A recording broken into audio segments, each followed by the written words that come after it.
I just want to give a quick condolences to all the people that have lost loved ones to the coronavirus and the underlying conditions that have contributed to making coronavirus much stronger than it should be.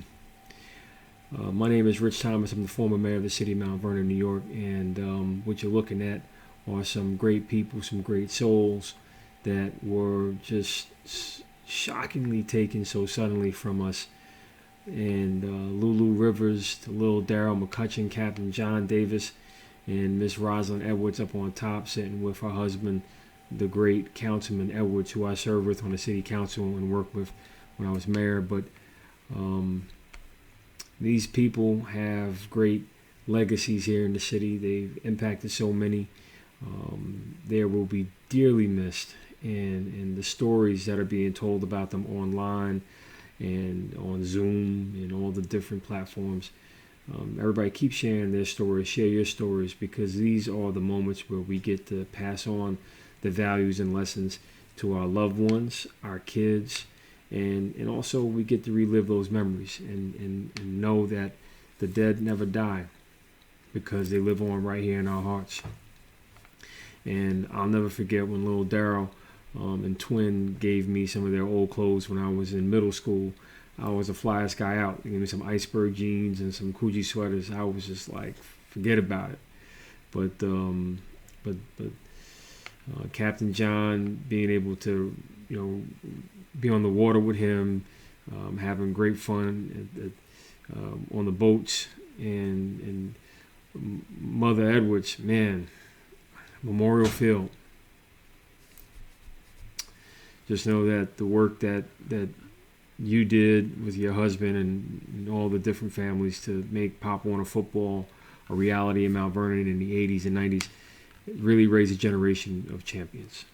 And I hope that you not only continue to see that from above, but you saw that in Maisha, your daughter, and her great husband, and your grandchildren, but you see it in all the work and all the people that you've touched.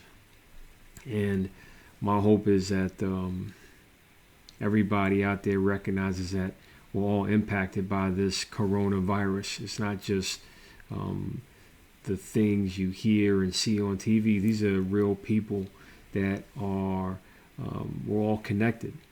And it's not just a handful of families. It's an entire population of black people bearing the brunt of the virus. And we have a variety of different reasons as to why our communities are being hit harder. But I look at this as a opportunity for us to not just get into agreement with God, not just to recognize that this is more of a spiritual battle than anything, but to look at the data and look at the facts that there are issues that have been holding us back, and we have to, as a people, reject this narrative, because this narrative is something that we clearly cannot afford. It's a narrative of one that really holds us back, and if we continue to repeat the mistakes of the past, we're going to be doomed in our future. And as much as the past is the past, I just want to say that our identities are defined by it, but our future is defined by our hope. So I hope for a much better future, and I hope that we take every step to shed all the negative things that are holding us back as a people, so that we can have a much brighter days ahead. And when I look at this virus, look at it. It's all over the world. It's in all across the United States, but it's also in the warm places, the cold places. It's everywhere. It's not discriminating. So my hope is that our clear vision for the future is one that remembers all the lives and remembers and celebrates all the loved ones that we lost. And right now, we come together to not just lament, but we come together to lay it all out, that we are going to work through this and get into agreement, not just spiritually, but physically. And when I say physically, I mean like have a clear agenda for how we're going to build our way out. There are a lot of problems ahead. I'm going to talk about those issues in another update. But I do want to urge everybody to pray for those that that are in the hospital, those that are struggling. I know that Gus Williams is in the hospital. We've got to pray for him. Hopefully he continues to fight it out. And even my brother, Henry George, is in the hospital fighting it out. So just know that this virus is hitting everybody and everyone differently. And it's a shock. And just know that this is something that is God's will and God's wrath at the same time. So as we remember those that have moved on, from Lulu to Little Darryl to Captain John to Mama Edwards, just know that we are all celebrating their life. We are all celebrating their legacy.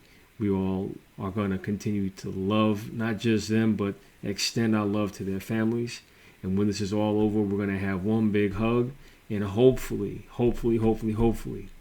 we look at the facts of the issues that are afflicting and holding back our community, and we invest in the solutions.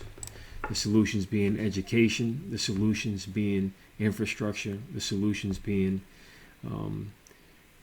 letting go of all that past pain that has really held us down. Let those weights go and start building us up. I look forward to talking with you again. I thank you for watching. Please share this and know that I'm going to continue to weigh in from time to time to make sure that that not only am I here, but the Thomas family is here, extending their love and support for all those out there that are dealing with a lot of grief, but also grateful for the gift of life that the Lord has bestowed upon us. God bless everybody. Stay safe, stay healthy, wash those hands, and let's beat this coronavirus.